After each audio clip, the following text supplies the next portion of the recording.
Notes making అనేది రాయడం, you have to physically write. రాయడమే తగ్గిపోయింది కదండి ఇప్పుడు ఎవరు, everything is on system actually. So కానీ ఇప్పటికీ మనము ఈ ఐఏఎస్ ఎగ్జామ్ ప్యాటర్న్ చూస్తే there is still writing is important actually. So అది ఎలా ఇన్కల్కేట్ చేస్తారు? దాంట్లో హ్యాండ్ రైటింగ్ ఈజ్ ఆల్సో లెజిబుల్గా ఉండాలి. నా కోసం కాదు నేను రాసుకునేది, ఇంకోటి చదవాలి, ఇతరులు నేను రాసి చదవాలి. సో అది ఎలా ఇన్కల్కేట్ చేస్తారు, or how do you instil that? UPSC అంత బ్యూటిఫుల్ అంటే మీరు ఎందని అన్నారు ఆ pattern. UPSC preliminary examination objective question ఇచ్చారు, 4 ఆప్షన్స్ ఇచ్చారు, ఒక ఆప్షన్ ఐడెంటిఫై చేయాలి. ఇలా ఆప్షన్స్ని ఐడెంటిఫై చేయాలి, కరెక్ట్ ఆన్సర్ని పట్టుకోవాలి అంటే ఒక స్టూడెంట్కి కావాల్సింది ఎక్స్టెన్సివ్ రీడింగ్ అని అవగాహన ఉంటే సరిపోతుంది.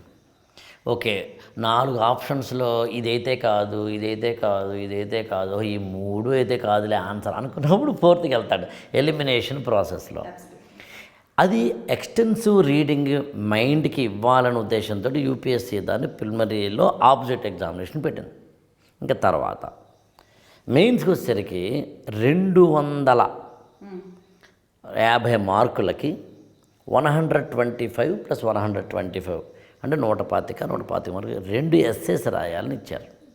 అంటే 125 మార్క్స్కి నువ్వు ఒక ఆన్సర్ రాయాలి అంటే దాదాపు ఒక 12 పేజీలు రాయాల్సి ఉంటుంది.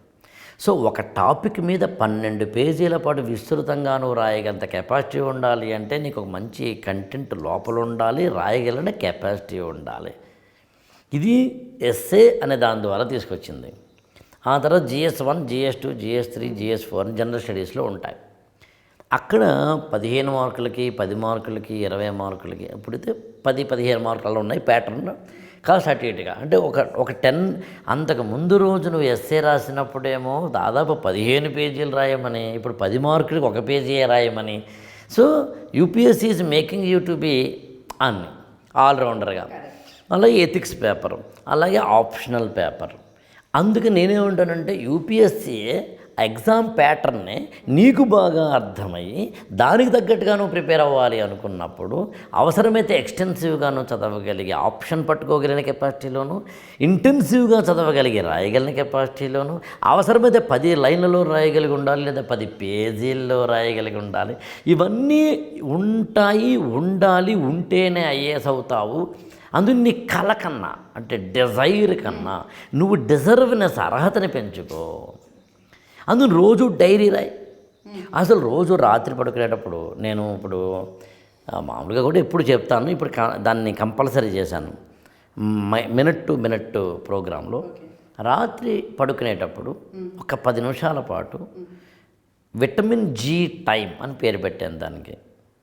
Vitamin A, vitamin B, vitamin C, ఎలాగో విటమిన్ జీ అంటే గ్రాటిట్యూడ్ విటమిన్ అని. బ్యూటిఫుల్. రాత్రి పడుకునేటప్పుడు నువ్వు పేరెంట్స్కి దండం పెట్టుకుంటావా, నేచర్కి దండం పెట్టుకుంటావా, మీ గురువులకి దండం పెట్టుకుంటావా, యూ ప్లీజ్ బీ థ్యాంక్ఫుల్. ఎందుకంటే బతికున్నావు. You are having a wonderful knowledge today. So అందుకు రాత్రి విటమిన్ జీ టైం అని పెట్టి ఒక్క 15 నిమిషాల పాటు చక్కగా డైరీ తీసుకుని యూ ప్లీజ్ నోట్ డౌన్.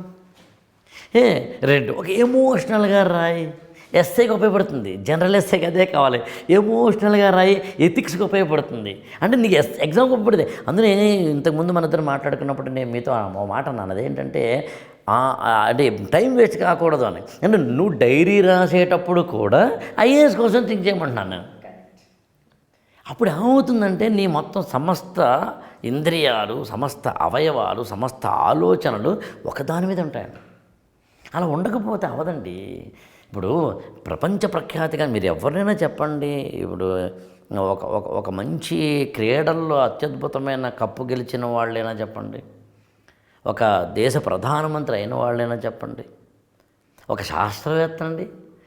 ఇప్పుడు మనకి కోవిడ్లో కోవాక్సిన్ ఇంకొకటో ఒక కోవిషీల్డ్ ఒక వ్యాక్సిన్ కనుక్కోవాలి అంటే నాకు 5 ఏళ్ళు ఇవ్వండి, 10 ఏళ్ళు ఇవ్వండి. మామూలుగా వ్యాక్సిన్ తయారీకి 5 నుంచి 10 ఏళ్ళు పడుతున్నాను, క్లినికల్ ట్రయల్స్ కానీ ఇంకోటి. కానీ కోవిడ్ ఆల్రెడీ మన ఇంట్లోకి వచ్చిన తర్వాత, గుమ్మంలోకి వచ్చేసిన తర్వాత ఒక 10 ఏళ్ళు వేసుకుంటాను సార్ అంటే కుదరలేదు.